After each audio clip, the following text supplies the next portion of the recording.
안녕하세요. 10년차 강의 14년차 공부방 운영하고 있는 진아쌤입니다. 오늘은 지난 시간에 말씀드린 대로 방문 상담에 대해서 이야기 나눠볼 거예요. 처음 회원가입을 위한 상담에는 두 가지가 있죠.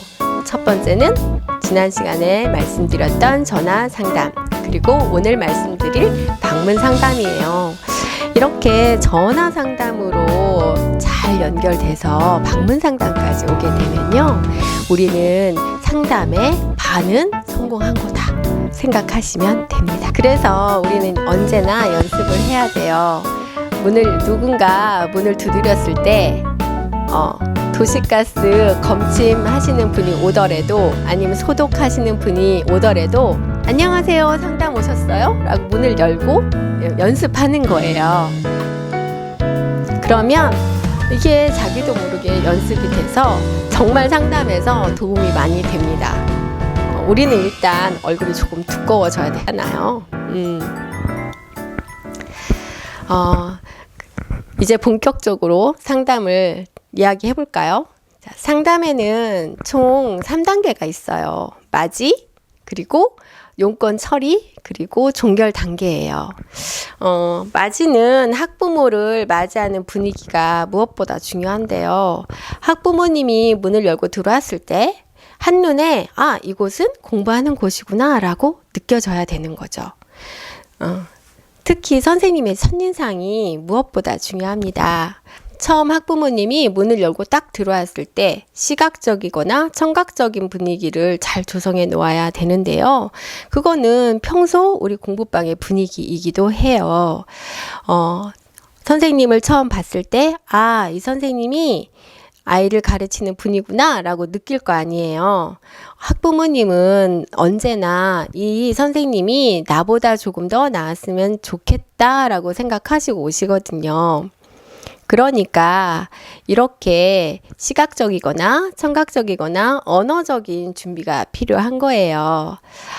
그러면 세 가지 이미지를 잘 관리해야 하는데요. 선생님들, 이 세 가지 이미지 중에 어떤 게 가장 중요할 것 같으세요? 대부분 선생님들이 이렇게 여쭈어 보면 언어적 이미지 아닐까요? 라고 말씀을 하세요. 그런데 언어적 이미지가 뭘까요? 대부분 나는 처음 상담하는 거고 상담이 아직은 약하고 그렇기 때문에 언어적 이미지라고 선택하셨던 것 같은데요. 여기서 이 언어적 이미지는 말 잘하는 거예요. 제가 여기서도 이렇게 이야기하고 있지만 저 결코 말 잘하는 사람 아니거든요.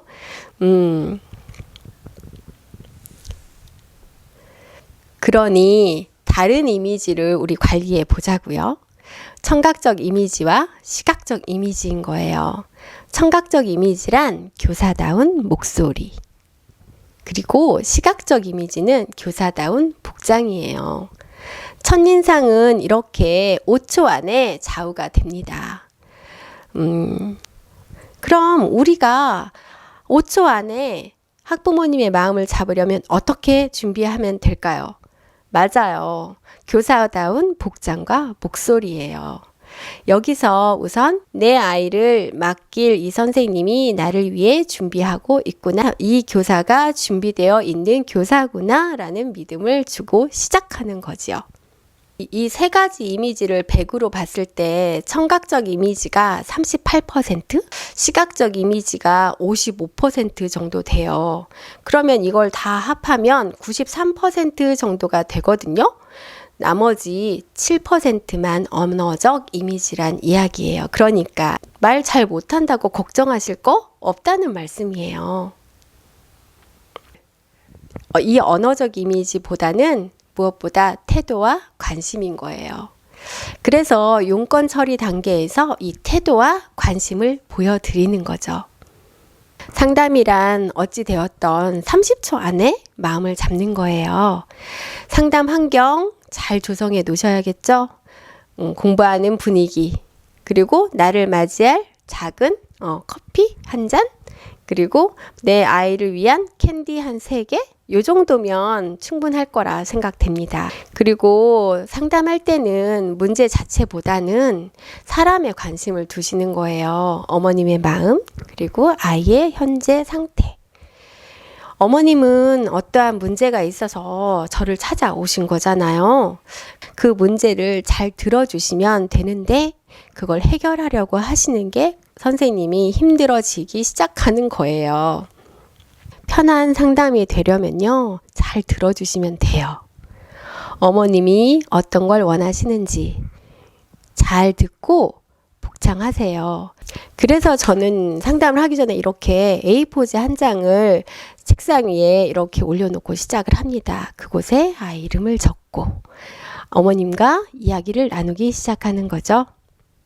그렇다고 그냥 손 놓고 들어만 주시면 안 됩니다. 열심히 듣기만 하시지 마시고 간단하게 메모하시고 그리고 중요한 내용 복창하시고 재차 짚어서 확인하시는 과정이 필요해요. 다 상담이 끝나고 나면 저는 어머님께 어머님 상담 만족하셨나요? 라고 말씀을 드려요. 어머님도 어머님 의견을 말씀하시고 아이한테도 어땠어? 오늘 상담 괜찮았어? 라고 물어봅니다. 그리고 여기서 한 가지 팁은요. 상담하기 전에 아이와 어머님이 귀가하실 때 드릴 작은 선물 하나를 준비해 놓는 거예요.